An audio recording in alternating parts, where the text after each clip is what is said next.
Have you ever thought that you are dumb or had people say that to you and put you down and think that you weren't all that smart? Well, I've had that too, but stick with me because I want to help you this week to uncover a hidden gem that you may not even know that's there.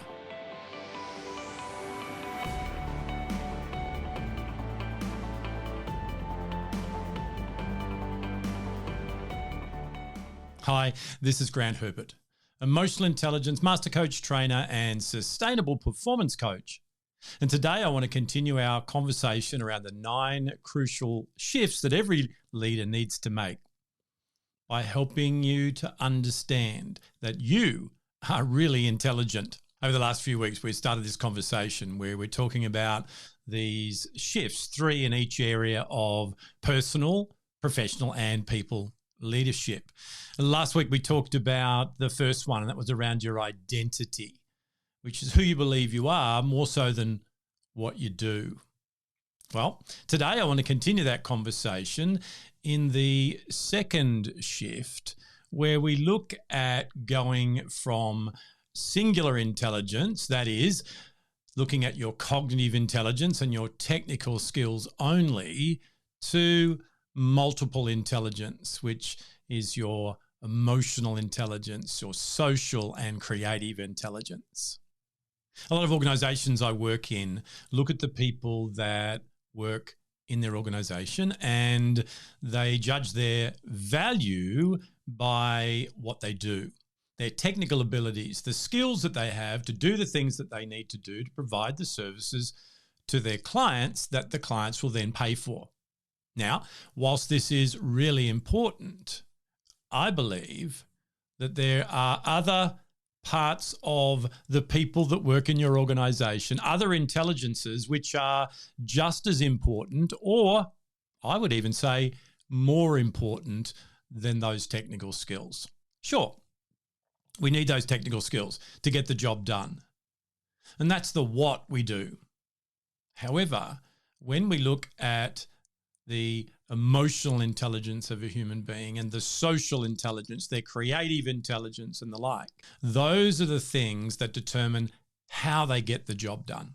A lot of the roadblocks that come to stop people from getting enough done in their day, getting the results that it is that you want them to have, come not in their technical skills, but in these other people skills. So in this shift, what I want to help you to do is recognize that you are way more than what you know and what you do.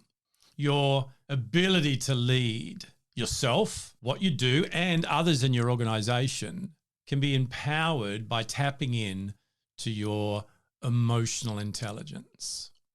Emotional intelligence is the ability to be aware of what's going on for you emotionally, to be able to recognize the physiological cues and clues that you experience in your body, to have the awareness to be able to notice them, name them, and then to navigate them in a way that creates healthy feelings and behavior. Emotional intelligence allows you to get on well with yourself. It allows you to build your self-confidence, your personal power, and have that identity that we talked about last week that's going to allow you to thrive in any environment that you work in. Social intelligence is the ability to be aware of what could be going on in other people, and then to use that information to do what you need to do, your part, so that you can have mutually beneficial relationships. Relationships are the key to everything that we do in leadership, whether it be the relationship with yourself, your suppliers, your clients, your team members, the people outside your work environment. They are the relationships that are going to help you to get what you need done in the workplace.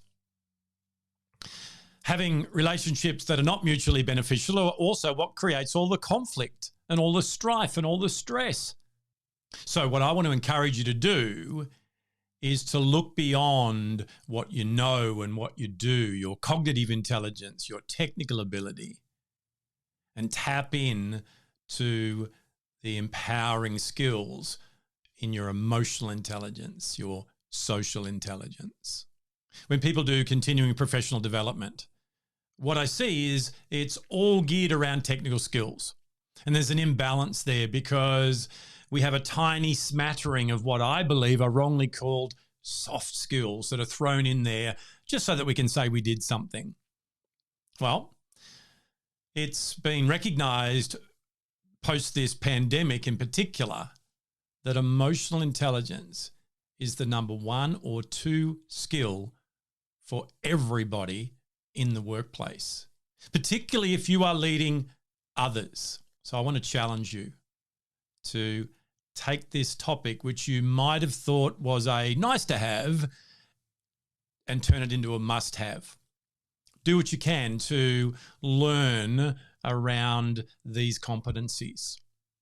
I work in 13 competencies of emotional intelligence and 13 competencies of social intelligence. And, I've done heaps of videos that talk about that. I'm happy to point you into some resources if that's what you would like to help you to build this. The other intelligence I talked about is creative intelligence. People say all the time, I'm just not creative. I don't believe that. The human being is creative. Our brain is a prediction machine that creates your future based on what you feed it. So there's not this, some people are creative and others aren't. Every single one of us have the ability to be creative in our thinking, in the way that we do things, so that we can go from where we are now to where we want to go and get different results. So what is it for you? Are you relying on your technical skills alone? They can only get you so far. Emotional intelligence, social intelligence, these skills will make you stand out and help you to become who it is that you need to become so that you can lead yourself and you can lead a project, an organization, others, all the different elements of leadership. Well, that's it from me for another week. Join me again next week when we continue this conversation around the 9 crucial shifts that every leader needs to take by helping you to become more intentional. I'll see you then.